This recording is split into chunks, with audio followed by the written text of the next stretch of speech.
एक सेठ था, एक सेठानी थी। उनके 3 पुत्र थे। धन धान्य की कोई कमी न थी।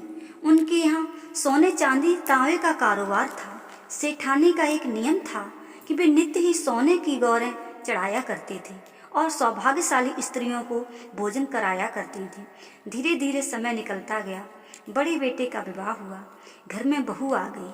बहू ने देखा कि सासू माँ नित्य सोने की गौरें चढ़ाती हैं। उसने अपने पति से कहा, ये सासू माँ सोने की जगह यदि चांदी की गौरें चढ़ा दिया करें तो उस बचे हुए सोने से कितने गहने तैयार हों और उन गहनों को बाजार में बेच करके कितना सारा धन कमाया जा सकता है। बेटे ने ये बात अपनी माँ सेठानी से कही। सेठानी को सुनकर के बहुत दुख हुआ कि आज तक बेटे ने कुछ नहीं कहा, पर बहू के कहने पर कैसे बोल रहा है। सेठानी ने कहा, कोई बात नहीं बेटा, मैं चांदी की गौरें चढ़ा दिया करूंगी। सेठानी चांदी की गौरें चढ़ाने लगी। धीरे धीरे समय हुआ। दूसरी बहू ने ऐतराज जताया कि इतनी चांदी बर्बाद होती है। यदि इस चांदी से पायलें बिछुए बनवाए जाएं और बाजार में बेचे जाएं तो कितना धन इकट्ठा हो। अतः बेटे ने फिर माँ से कहा कि माताजी, आप तांबे की गौरें चढ़ा दिया करो। बची हुई चांदी से कितना धन कमाया जा सकता है। सेठानी तांबे की गौरें चढ़ाने लगी, लेकिन थोड़े दिन बाद ही सब बहुओं और लड़कों ने कहा, इतने तांबे के कलश त्रिशूल बना करके यदि बाजार में बेचे जाएं तो कितना धन इकट्ठा हो। अंत में सेठानी मिट्टी की ही गौरें बना करके माता रानी की पूजा करने लगी। एक बार फिर बहुओं ने झगड़ा किया कि सासू माँ मिट्टी की गौरें बना करके घर कितना गंदा करती हैं, कहीं यहाँ मिट्टी लगाती हैं, कहीं वहाँ। इन सब बातों से दुखी होकर के सेठानी ने सेठ से कहा कि अब मैं यहाँ नहीं रहूंगी, कल सुबह ही मैं यहाँ से चली जाऊंगी। सेठ ने कहा, ऐसी क्या बात हो गई जो तुम घर छोड़ करके जा रही हो। सेठानी ने सेठ से कहा कि हमारी पूजा पाठ से हमारे लड़के बहुओं को कष्ट हो रहा है।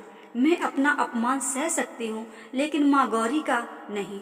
सेठ ने कहा, जब तुम जा रही हो तो हमारा भी घर में अब कोई काम नहीं, मैं भी साथ ही चलूँगा। दोनों ने एक जोड़ी कपड़े झोले में डाल करके दोनों ही सुबह घर से निकल दिए और चलते चलते गंगा के किनारे पहुँचे। वहीं उन्होंने रात्रि व्यतीत की। सेठानी सुबह 4 बजे उठ गई और उन्होंने गंगा जी में स्नान किया और वहीं बालू निकाल करके माँ गौरी की प्रतिमाएं बनाई और पूजा की। आज उन्हें रोकने टोकने वाला वहाँ कोई न था। जो गंगा जी के किनारे कुछ लोग रहते हैं, वे उन्हें भोजन दे गए। सेठानी का नियम बन गया, नित्य ही गंगा स्नान करके माँ गौरी की प्रतिमाएं बना करके उनकी पूजा करती थी।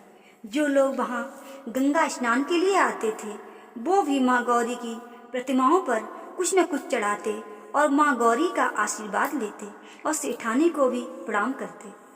इधर गंगा के किनारे माता रानी का एक मंदिर था। उस मंदिर में कोई पुजारी न था। सबने कह करके सेठ जी को भी मंदिर का पुजारी बना दिया। वो वहाँ की साफ सफाई करते और वहीं दोनों रहने लगे।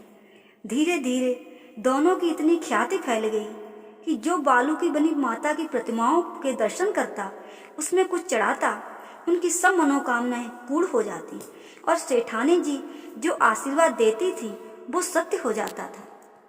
धीरे धीरे वहाँ बहुत धनवान लोग जिनकी मनोकामना पूर्ण होती, वे बहुत सारा धन दे जाते। उस धन को इकट्ठा करके सेठानी ने वहाँ माता रानी का विशाल मंदिर बनवाया और धर्मशालाएं बनवाई और दीन दुखियों बेसहारों को आश्रय दिया। माता रानी की कृपा से वहाँ नित्य नया भंडारे होते और धन धान्य की कमी न रही।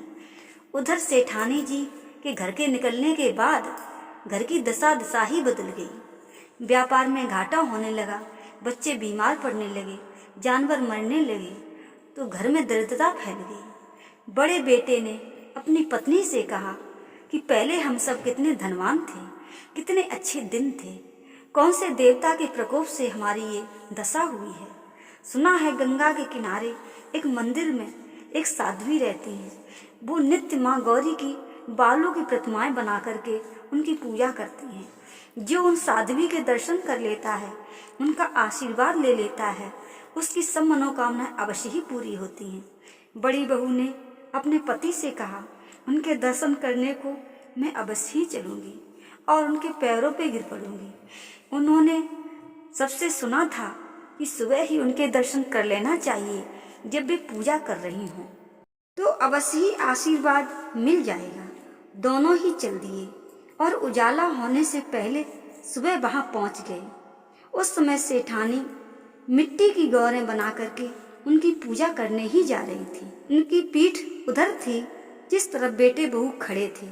बहू ने पीछे से आवाज दी, माता हमारी सुन लो, हमारे बहुत अच्छे दिन थे, पता नहीं किस देवता के प्रकोप से हमारी ये दशा हुई है।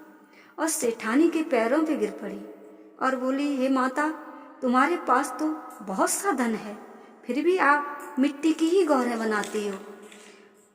हमारी सासू माँ सोने की बना करके चढ़ाया करती थी।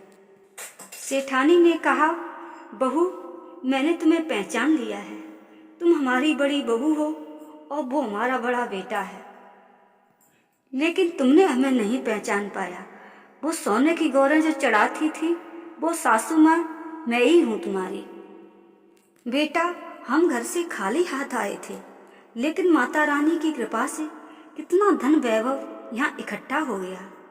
यहाँ हमने धर्मशालाएं बनवाई, मंदिर बनवाए, यहाँ सैकड़ों लोग बेसहारों को हमने सहारा दिया। यहाँ नित्य नए भंडारे होते हैं, सैकड़ों लोग यहाँ खाना खाते हैं और रहते हैं। वहाँ घर पे तुमने हमें मिट्टी की गौरें बनाने की भी अनुमति न दी थी। ये सब उसी का फल है। तुमने माँ गौरी का अपमान किया था। बहू ने कहा, सासू माँ हमें क्षमा कर दो और घर लौट चलो। सेठानी ने कहा, मैं अब घर नहीं जाऊंगी, अब यही मेरा घर है और यही सब मेरा परिवार है। जो तुमने कहा था मिट्टी की गौरें क्यों बनाती हो, सोने की क्यों नहीं बनाई, वो इसलिए कि किसी को किसी की पूजा से ऐतराज न हो और एक गरीब भी मिट्टी की गौरें बना करके उनकी पूजा कर सके। अब तुम घर जा कर के मिट्टी की गौरें बना करके माता रानी की पूजा करना और सौभाग्यशाली स्त्रियों को भोजन कराना और माता रानी से अपने किए की क्षमा मांगना। फिर माता रानी की कृपा से धन धान्य की कमी न रहेगी। बड़े बेटे और बहू घर आकर के माता रानी से अपने किए की क्षमा मांगी, मिट्टी की गौरी बना करके माता रानी की पूजा करी और उनका परिवार पुनः धन धान्य से भरपूर हो गया। जय शेरों वाली।